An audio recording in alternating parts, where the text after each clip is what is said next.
So yun, eto na yung time na sinundo na kami ng mga bangkero kasi habang hindi pa daw lumalakas yung alon makatawid na kami sa kabila kasi baka mamaya kung lumakas daw yung alon baka hindi na nila kami masundo, baka hindi na daw kami mag-over. Kaya pabalik na kami ng time na yan. Dyan nga medyo malakas na talaga yung alon, kumakampas sa bangka, parang rumarampa-rampa yung bangka na sinasakyan namin. Kasi kaganina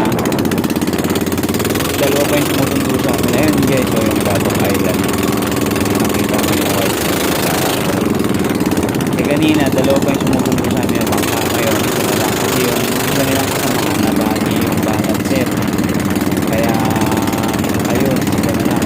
Sobrang lakas nga kasi ng alon that time. Si Kuya Balong magbibideo ko siya kanina, pero nakita ko pinigil na kasi nga napansin na delikado na.